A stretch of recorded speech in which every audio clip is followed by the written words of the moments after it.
right, we're ready. What is the first song? Oh, the favorite one. Yep. All right, let's stand up and we'll sing together. Joy to the world.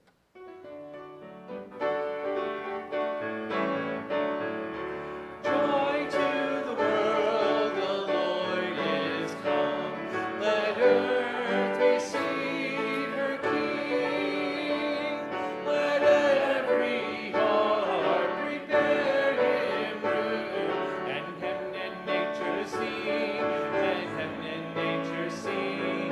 And heaven and nature sing. Joy to the earth, the Savior reigns. Let men their songs employ. While fields and floods, rocks, hills, and plains repeat the sounding joy. Repeat the sounding joy. Repeat, repeat the sounding joy. He rules the world with truth and grace, and makes our nations free. The glories of his righteousness, and wonders of his love, and wonders of his love, and wonders, wonders of his love. You can be seated. Next, Go Tell It on the Mountain.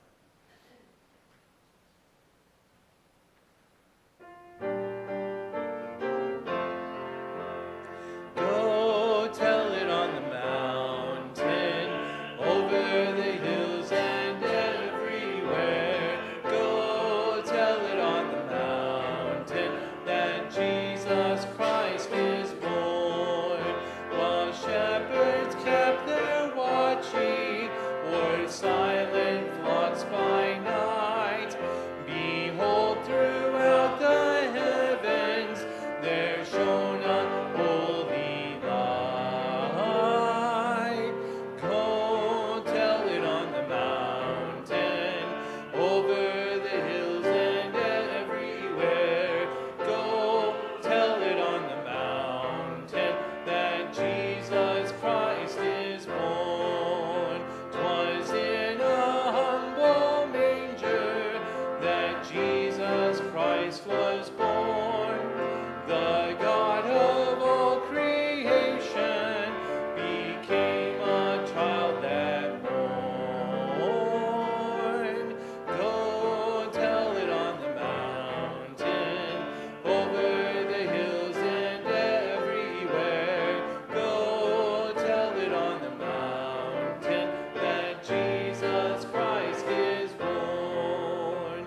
He came to die for sinners, to take away our sin, that we may know salvation and be complete in him. Go tell it on the mountain, over the hills and everywhere. Go tell it on the mountain, that Jesus Christ is born. At work, they turned on the Christmas music. Right? You guys have Christmas music where you work? They turn it on? So the satellite channel that has it is like, used to be 40s Junction. Right now it's well, last year they played like 7 or 8 songs over and over and over and over. And it was like 80 different versions of Santa Baby. If you want to hear them all, I'm telling you. Like, I don't know, 6 different artists. Well, this year I haven't heard that song yet. And as a matter of fact, I heard a gospel hymn on there. And it mentioned Christ's birth, and it was just, I can't remember which one it was. You would know it.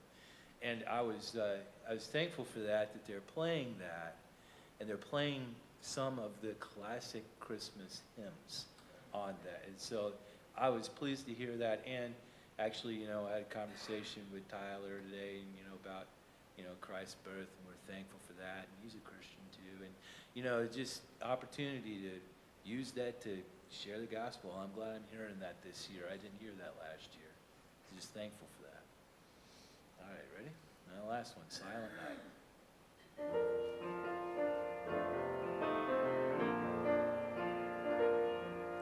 Silent night, holy night, all is calm, all is bright, round yon virgin mother and child, holy infant so tender and mild, sleep in heavenly peace, sleep in heavenly peace. Silent night, holy night, shepherds quake at the sight, glory stream from heaven afar, heavenly hosts sing Alleluia. Christ the Savior is born. Christ the Savior is born. Silent night, holy night, wondrous star, lend thy light, with the angels let us sing. Alleluia to our King.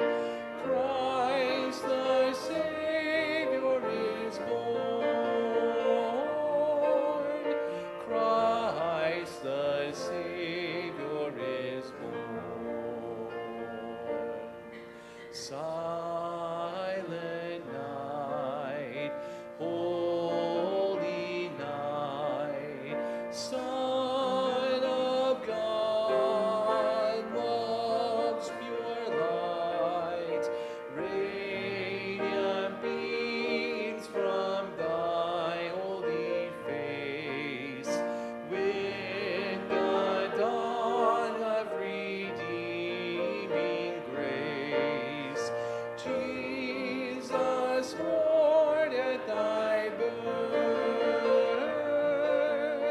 Jesus, Lord, at thy birth. Thank you, Mr. Jason. Appreciate it.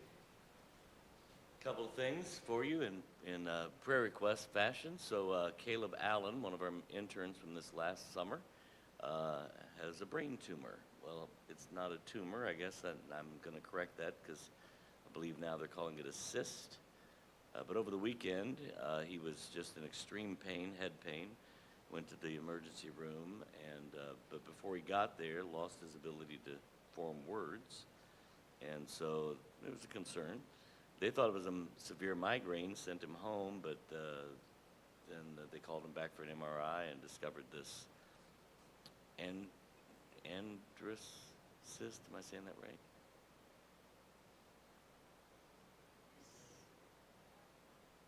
Say it again? Arachnoid cyst. That's what it was, an arachnoid cyst. Thank you.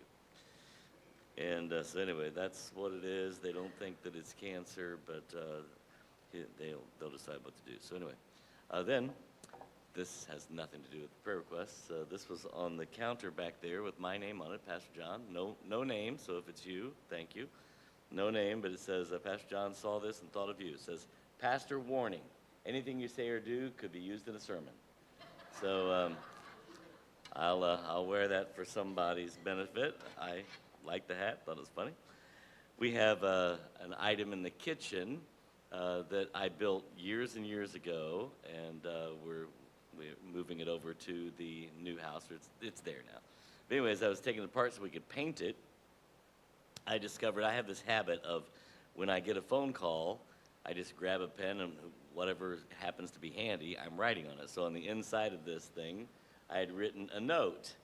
And so Ken Goins comes to our church on Wednesday mornings. Many of you may not know him because it's mostly Wednesday mornings. He's here on Sunday mornings too, but Wednesday mornings when most people would see him. But anyway, it says here, this was before he was coming, because he's only been coming for about the last 5 years or so.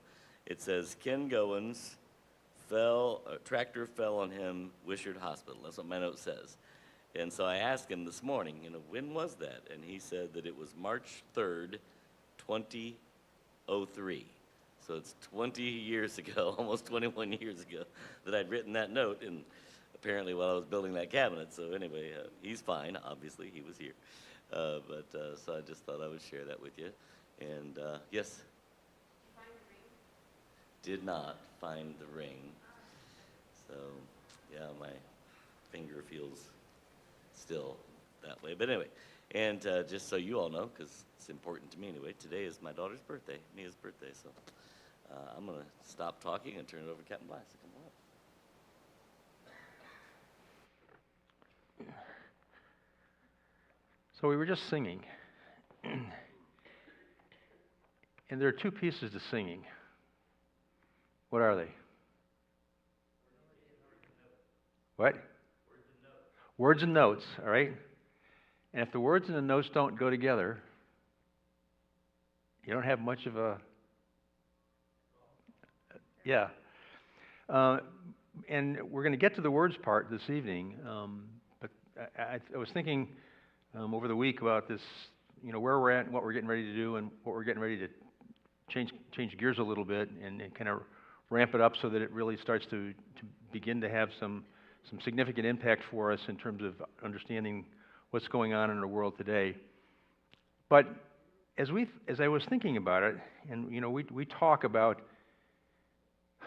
the importance of words in many ways, but when we think about the phrases and the sentences and the paragraphs that are most important, and then we back up in history to a time in history called the Tower of Babel, when God, in His infinite wisdom, created, and we don't know the number of languages and dialects. But when He was doing that, He was doing something with a great deal of wisdom, with an understanding of something that we sometimes don't think about. And when we talk about language and dialects, and we think about it from a God the Father perspective, what is the most important part of language? Communication. But let's get to the specific. Understanding each other. But what if in our vocabulary and our language, it was impossible to convey the details of the gospel? The words didn't exist.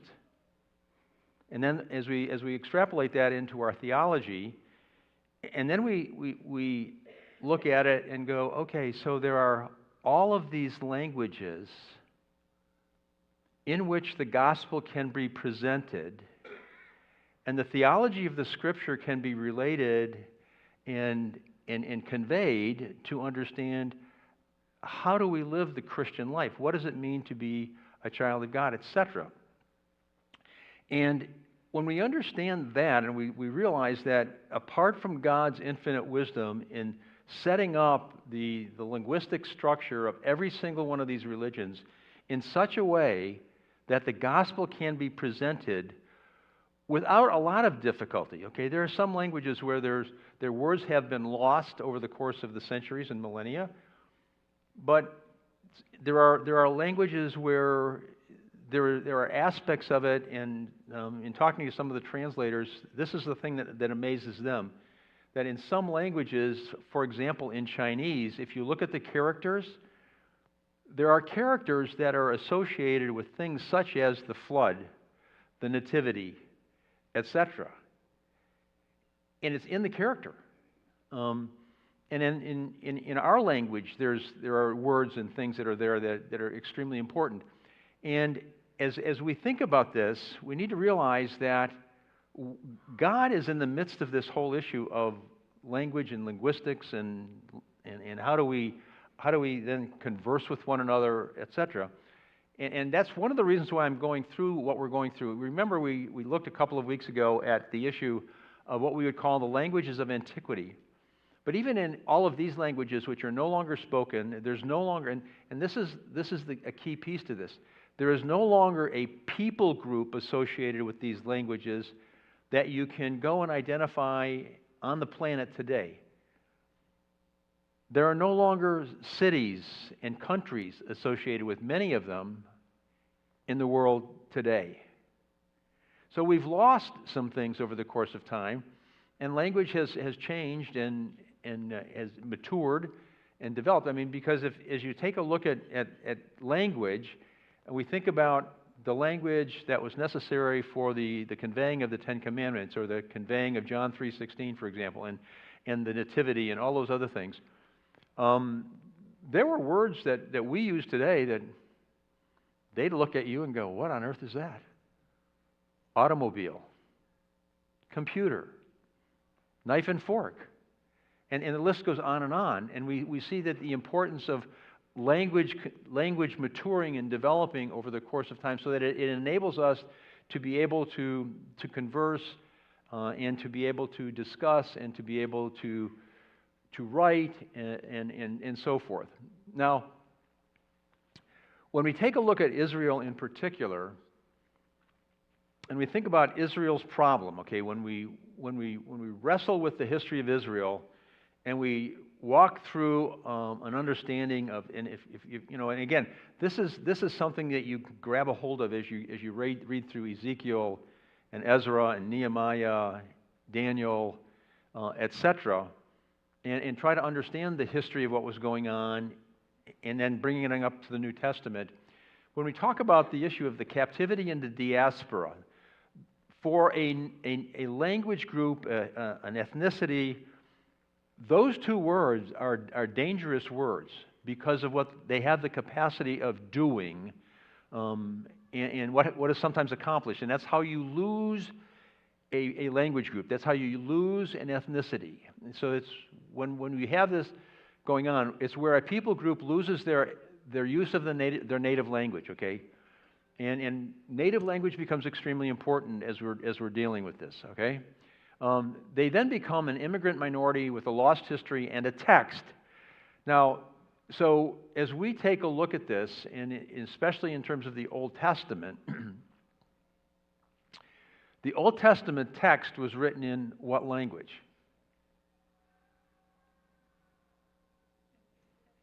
Huh? The Old Testament. Hebrew, all right? But what Hebrew? And then we're going to get to the fact that there are two large sections of it that are actually written in Aramaic. But they're the small sections, all right? But what if the language is lost associated with those? You've got a book, you've got a language in it, but what if nobody can read it? What if nobody can articulate it? It's a book that turns out to be somewhat meaningless, and so forth. So this is where Israel was at in their history. They were assimilating, and they were being assimilated, and then they were being ghettoized. And ghettoized means that you just basically put them in a very small geographic space, and they can't talk to anybody but themselves. But yet they have some connection to the native community around them, but they become less and less, and generation after generation, they become less capable of either reading or speaking the language. All right, we had a couple that we call Grandma and Grandma Rewerts when we were a lot younger, and when our kids were just toddlers, and Grandma and Grandpa Rewerts were first generation Americans from Germany, and they could speak German completely fluently, but none of their kids could speak hardly a word of German. So in one generation, they completely lost their language, and they lost their traditions, they lost their culture, and they had become completely assimilated, and they were Americans, right? Now, that's not wrong, and there's nothing evil about it, but it's what actually happens over the course of time. Well, this is what has happened with Israel. And so by the mid-1800s, the people who we call the Israelites, Jews, were still largely dispersed around the world and still essentially incapable of coming together and having a conversation. So in the Old Testament captivity, and remember, there was a reason for all of these captivities and the diaspora, etc. The Old Testament captivity was because Israel and Judah became enamored with the images and idols of the pagan nations around them, to include the gross practices. Now, for sake of just being socially polite, I'm not going to explain what the gross practices were. Right? There's inched at. There's an inkling of it in the Old Testament, but if you start to study the practices of the old, nations, Babylon, Assyria, Nineveh, etc., as well as all of the rest of the countries that were part of what we know as Gaza today, and the list goes on, many of which are part of the classical antiquity languages. Their cultures were characterized by a degree of vulgarity that most of us have no ability to comprehend whatsoever. And this is what Israel absorbed and assumed and began practicing. And God said, and don't do this. Repeatedly in the Old Testament, God said, don't do this to the nation of Israel. But they ignored God's instructions, and God said, okay, fine. I'm just going to send you all into captivity, take you out of the land, and send you somewhere else, and maybe you'll wake up. And you kind of see that in some of those Old Testament books. The modern diaspora, which is what we see this in James and Hebrews and Peter, the strangers scattered, or the sojourners of the dispersion. And this is because Israel, when they left Babylon, God had gotten their attention somehow or another when they were getting ready to go back to the land. And Ezra and Nehemiah get ready to build the walls and so forth. And he said, and don't do this again, in many respects. You can see this language in some of the prophetic language in terms of, and they basically said, okay, so we're not going to do that anymore. And the truth of the matter is, all of that pagan religion, pagan culture, pagan traditions was disappearing because it was becoming socially unacceptable in terms of that, and it was dying out. Fortunately, I mean, we can be very thankful for that. But what happened is Israel drifted into the sins of religious legalism, rationalism, and materialism. Now, those three words essentially capture in three major buckets all of the philosophies and philosophical positions that go all the way back to the time of Christ and before, and there are different manifestations of it that come out, and we can study in the present even, because and we're going to come back to that sort of at the end of this. And this is where Israel is today, all right? When you talk about Israel and you talk about the Jews, etc., what religion they have is a form of religious legalism, all right? And we're more familiar with the scribes and the Pharisees and all of that was going on during the time of Christ, etc., and the time of Paul when he was going to the synagogues, etc. And the rationalism is essentially the belief system that pushes the whole idea of creation and a creator God out of the equation, right? It really centers it on, and then this is materialism, and frankly, a materialistic culture is just one that it's all about the stuff. I mean, and the stuff just has a different You know, it's who's got the most glitz on their chariot versus who's got the most glitz on their Chevy truck or whatever. You know, it's the same thing. It amounts to the same thing in many different ways. And this is Israel today. Do not be deceived, okay? The Israel that we know, whether you're in Israel or you're in other places around the world, and in the United States in particular, is a very religiously legalistic religion. Even with the Orthodox Jews, it's very rationalistic and it's very materialistic. And the thing that is most surprising from my perspective is that when we start tearing apart the who's who in some of the culture, you quickly realize that there's a large percentage of the Jewish population, although it is a small percentage of the population, that's driving the ship here in some of the cultural things that we've got going on. So when you take a look at the LGBTQ, et cetera, and you start sorting out how many of these people are Jews and who's leading this and what are they doing, you're going to find out that the Jews have a high level of acceptance of, and going back prior to, you know, we in the last 10 years we've picked up the LGBTQ thing. We used to say homosexual, gay, lesbian, et cetera, and it basically captured the whole thing. Well, within Judaism, that's one of the things that has been characteristic, but then there's a lot of other things that are a part of it, and the materialistic aspect of it, which is a double-edged sword, because when you take a look at the materialism, and this is also the thinking process of it, the small nation of Israel, on an annual basis, and this goes back for decades, as a country, and it's not just in percentage numbers, it's in raw numbers. The Jews have the most number of patents and Nobel prizes, all right, now, and it's in science, and not just the Peace Prize, but all the rest of them. They're a very brilliant people, and they're very capable people. Just as you know, as an illustration, so we sell a lot of our military equipment, military hardware to Israel. But when we sell them an F-16, basically we sell it to them as a frame, an engine, and a cockpit. They then put in their own avionics and their own warfare systems in it, and they run circles around ours. And they don't share that with us, right?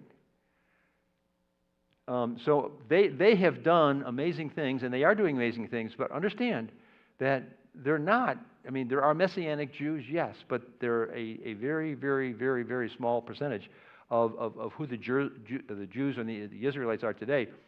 And so the Israel is still in a diaspora because of the fact that they really haven't come to grips with an understanding and appreciation of who is the creator God of the Bible. All right, so this is what makes the whole issue of the discussion of Israel in the Middle East today very fascinating, okay? So, but the main problem that Israel had, in addition to being philosophically at an antithetical level or antithetical position in relationship to the Scriptures, is the fact that Jewish is differentiated from the Hebrew, all right? That which is Jewish and that which is Hebrew are not necessarily synonyms.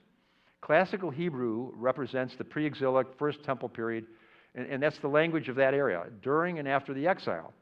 Aramaic and Arabic had more influence on what came to be known as Jewish or modern Hebrew, right? And so when you bring the Aramaic and the Arabic into the Hebrew language, it changes. It changes its culture. It changes its emphases in things.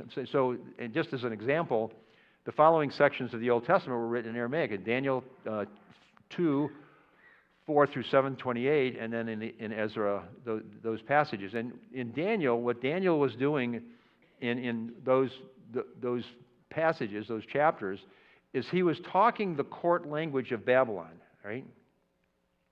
Now, that's not any different than today. Throughout the history of mankind, there has been what has always been known as the court language.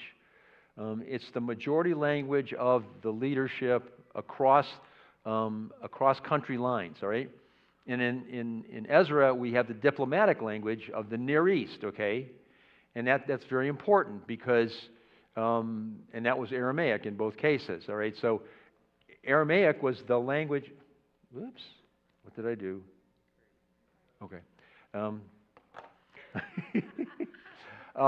So in the 20th century, there were two languages that basically became the languages of this particular space, the court, the diplomatic language, etc.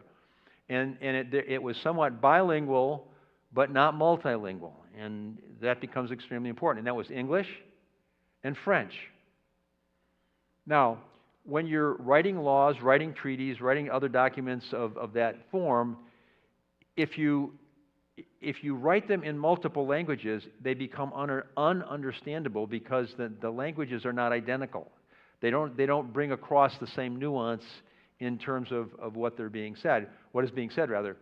And so what was going on within the Jewish community was a breaking down of the knowledge that's in the language itself that enables them to communicate what was going on. So the classical Hebrew was almost ununderstandable by most of the Jews who were scattered around the world.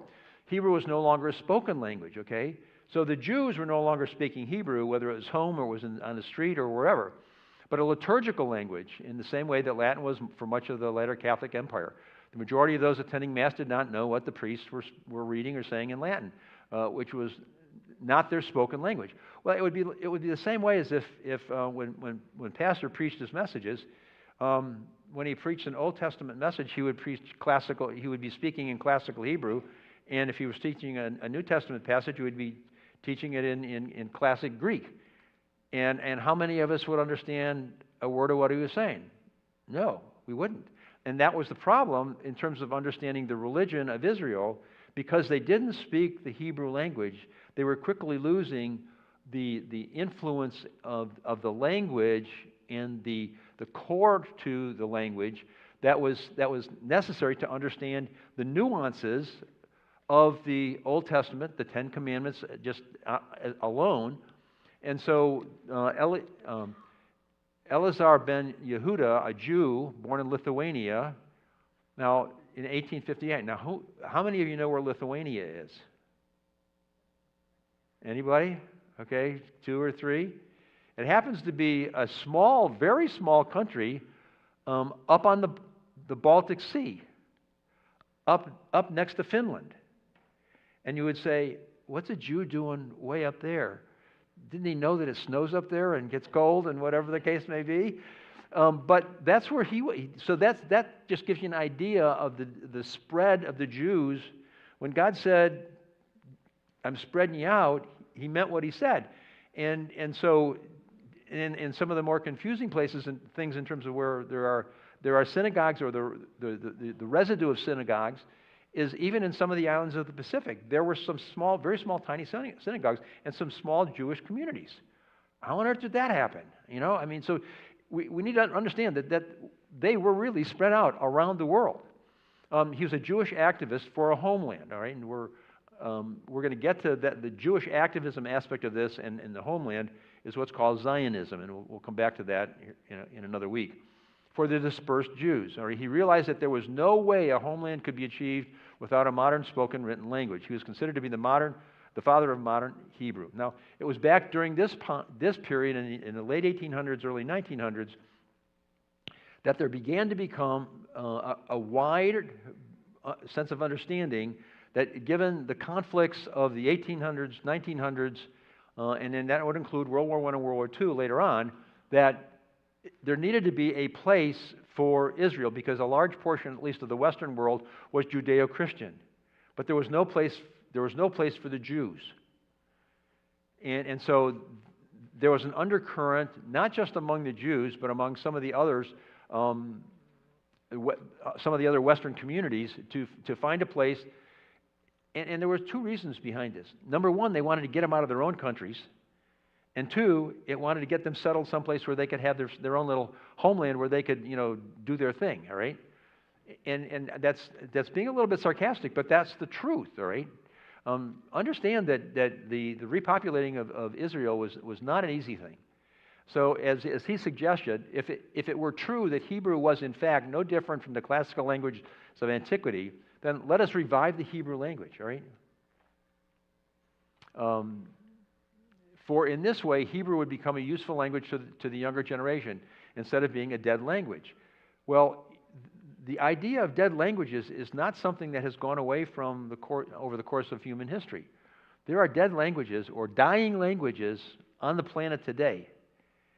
In some of your small island communities and in other places, our Indian tribes, they're having a difficult time getting their kids to understand whether it's Cherokee or Navajo or whatever the case may be. And when they lose the language, they lose the culture because they lose all the songs and the dances and so forth and so on that go with it. And they're definitely correlated to the languages. He said, let us revive the Hebrew language, for this way Hebrew would become useful to the younger generation instead of being a dead language, not useful for anything. And that's the case. We can only it's like if you spoke Middle English, you'd be talking to the wall, and you'd have no way of discussing anything with anybody. But if you talk 20th century English, you can at least get by with a conversation. He said, we can only revive the Hebrew language in a country where the number of Jewish inhabitants is greater than the number of Gentiles. And so you have to understand that there's another aspect of this that is very near and dear to this country, and that is why when the Founding Fathers were dealing with the issue of the standing up of rights and responsibilities and so forth and so on, they made it really, really clear in the early documents that there was one language on this planet, on this continent, English. We were an English-speaking nation, period, end of discussion. If you came here, you learned English.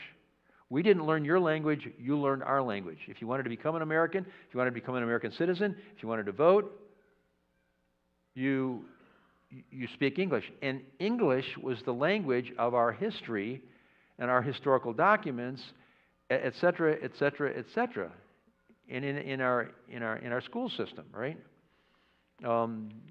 Somebody was talking to me this morning, I think it was Vicky over in Perry Township. That is one of the largest Chin population groups, and they have, I think she said 26 dialects, or some number, it's not like 2 or 3. And they're trying to figure out how do we have an education system. Well, for us, as it relates to our history, and this is well understood, this is why the McGuffey Reader became the default tools for education in this country, right? And no matter what the subject was, it was taught through the alphabet and the phonics and so forth of what was in the McGuffey Reader. But there was another aspect to the McGuffey Reader that became so very important. And that is, what was the culture that was communicated page after page after page after page in the McGuffey Readers? Judeo-Christianity. Bible verses were memorized, etc. And so the Bible became the back book, if you will, that they used as their major reading textbook, all right? And so understand, this is not something that just the Jews, we were thinking about this ourselves, and our Founding Fathers would have probably, if they had the ability to come back to life, be resurrected and come back, and they would really had a conversation when we started to include, bilingual anything. And it's had a huge impact on our nation, because if you don't know English and you don't read the documents of American history and European history in the English, especially the English documents, you don't know what it means to be an American. And you don't care, because the only thing that you care about is that which supports the language that you are speaking, all right? So they realized that the number of Jewish inhabitants had to be greater than the number of Gentiles. Therefore, let us increase our numbers in our desolate country, which is what it was at that time. It was a desolate country. It wasn't the abundant country that Israel is today. And you ask the question, why is Israel green? And you go across the border, if you will, and it's just nothing but sand. Well, they learned how to farm, and they farmed well, and it was a land of peace, of honey. I mean, and basically, the oranges and the grapes and everything that they grow over there, it's amazing. They provide more mandarin oranges to the rest of the world than anybody else does. That's just a single illustration. And so, let's place the remnant of our nation in the land of their forefathers, and it's going back to obviously the 12 sons, and thus we will revive the nation, and its language will will live, right? And they realized that if they did not have a language, and they could stand up and speak their language, and then as a people group, they could stand, we represent this particular nation, and this particular language group, and this particular ethnology, that they were never going to be able to get a homeland. If this hadn't occurred in the mid to late 1800s, there would have never been a Balfour Declaration, 1914 and 26. There would have never been a UN declaration. Because, well, for whom are we doing this? And I'll show you in a second just exactly what this means. So when he got to Palestine in 1881, there was no common language for all the Jews living in Jerusalem. There was no common language. The members of different communities spoke the language and dialects that they had used in their mother countries, wherever they came from. Eastern Europe, Western Europe, Africa, etc. Where they were scattered, or in their fathers' homelands, right? The Sephardim, or then there's in the Mediterranean and the Mid-Eastern Jews, spoke a Judeo-Spanish. The Musta'arabin, or the local Jews, spoke Palestinian Arabic. And when I was getting ready to go to Iraq, one of the things that they helped us to try to understand, and Arabic for me was as difficult as Hebrew was, and it looks the same on paper as Hebrew did to me. I mean, it looks like scribbles on paper, and I never could really get a handle on it. My head did not work on that stuff real well at all. But they said Iraqi Arabic and Iranian Arabic and Turkish Arabic and Syrian Arabic, and the list goes on and on. They can't talk to each other because their Arabic is of a different dialect. They use the exact same alphabet, but their pronunciation and even some of the phonetics and some of the word structure is different. They need a separate dictionary in order to figure out what they're talking about. So this was what was going on, and then the North African dialect, which included a lot of words that were assimilated from the African languages, and then the Caucasians spoke Georgian. Now that would mean, to a large extent, those that were Eastern and Northern European. The Crimeans, Tartar, and the Ashkenazim, or the Ethiopian Jews, spoke Yiddish in different dialects. And so the only way that I know how to describe this is linguistic goulash. I mean, it's just pour it in, make it work, and if you and your wife can understand it, you're good. If no, you can't speak to your neighbor, well, so be it. I mean, and that's the way it was. And so how do you govern? How do you worship? How do you educate when that's the nature of the language? What kind of culture, what kind of tradition can you possibly have in this? So Arabic was the language of the street, common to the city dwellers who dealt with work and trade. But when the learned men from the different communities and all of those languages met together, and the learned men, I mean, we're talking about a handful of people, they would speak among themselves Hebrew according to the Sephardic accent, right? And so the Hebrew, it was a specific Hebrew with a specific accent. It's sort of like the Boston accent versus the Brooklyn accent versus the Georgia accent. I mean, and quite literally, some of it was so different that it was almost ununderstandable unless you had studied that as a second language. Because the type of Hebrew used by these people was, however, quite bookish, artificial, and generally reserved for the discussion centering around the Hebrew text. But you can't go to the grocery store with that language. You can't get into international discussion with that language. So the conclusion was Palestinian Hebrew became the Hebrew that Yehuda adopted to purify. He took a structure and he said, this is the framework that I'm going to work with, and I'm going to build a language, and that's the language we're going to teach, we're going to use, etc., so that we can say we're Jews and this is our language of the 20th century. And we're all going to speak it, and they started in the Hebrew schools around the world. That's what began to be taught, so that the children of the next generations could actually learn the language and go to Israel and speak the language among their people, right? So what we're dealing with here is how does a nationality and a nation regain its language, common history and culture? That's what they had to do, all right? They had to rebuild all of that, and then you have to ask the question, to go back to some of our discussion in previous weeks, why Palestinian Hebrew, right? Because it was the language of Palestine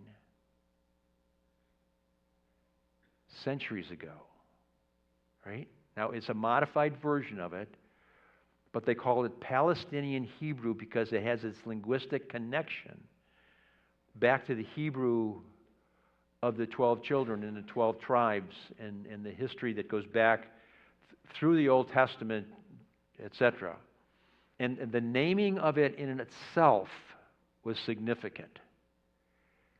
It wasn't German Hebrew or something else. It was Palestinian Hebrew. Why? Because what is Palestine essential to? Thing called the Promised Land? See, and again, what they were doing was going through a process of establishing their historical and land-based credibility in the world.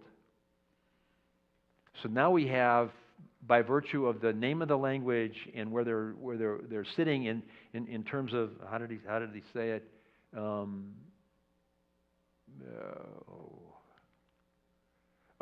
The different communities and so forth, and for the children and so forth, and so they could say, I'm a Jew, I'm a child of, I'm an Israelite, and it had meaning, right?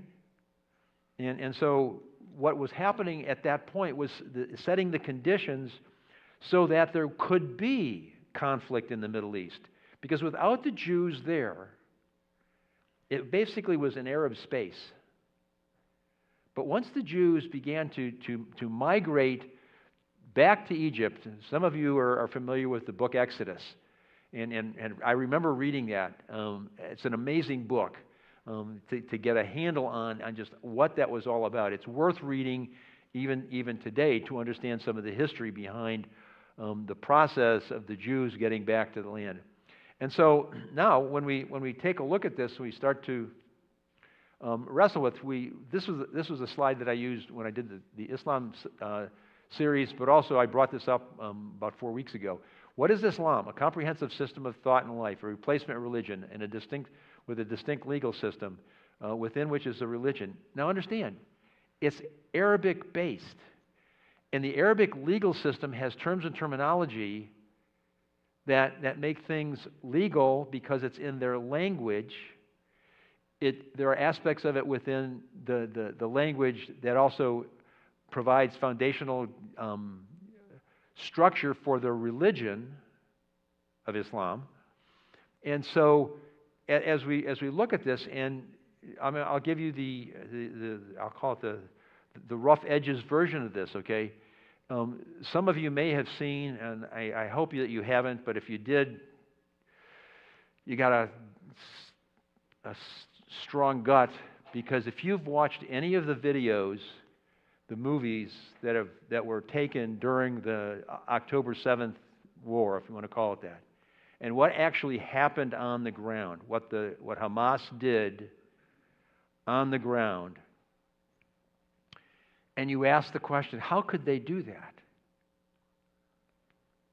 They could do it because it was legal, it was right to do in their legal tradition and in their religious tradition. We in the United States have what's called rules of law and rules of engagement in terms of how do we do warfare. To a larger extent, we use the rules, the Geneva Convention and the rules associated with it, that there are things that are right and there are things that are wrong. And if we were to go through what happened on October 7th and run it up against the Geneva Convention, there were so many war crimes that took place by Hamas at an egregious level, right? That they should all be hung, right? There should be no ceasefire. There should be no truce whatsoever over there, and that's what should happen.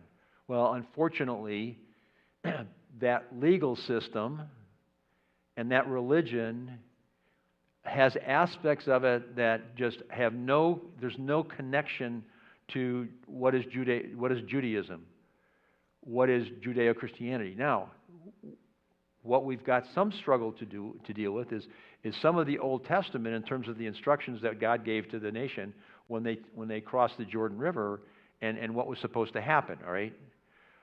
Some of that is somewhat gruesome, all right? But the legal system that legitimizes what they did is antithetical to British common law, take it all the way back to Augustine and just war theory. That's part of what builds our legal system, our rule of law, etc. And so now we have these two vastly different systems are in mortal battle to win, to become the comprehensive system of thought, replacement civilization, a distinct legal system, and etc. And so it is out of this reality that came together in the late 1800s, now that we have a new language, back on the main track, okay, basically in the real world, it is a language that is being spoken and being talked about, and they're living the language, etc. So we'll have to answer the question, what is Judaism, all right? And that's important. What does it mean to say, I am a Judeo-Christian, right? And so we take this a step further. We say, what is modern paganism? What is modern liberalism? What is modern wokeism? And in understanding this set of categories will explain much of what we've seen after October 7th, because it's all tied to these systems of thought, every one of which wants to be the system of thought in life. They want to replace the Judeo-Christian system of civilization. They want to replace the Constitution and the legal system that we have. They want to replace Christianity, and then they want to rebuild it on an entirely different structure. And there is mortal conflict going on for the hearts and minds of the American populace, all right, at this time, right?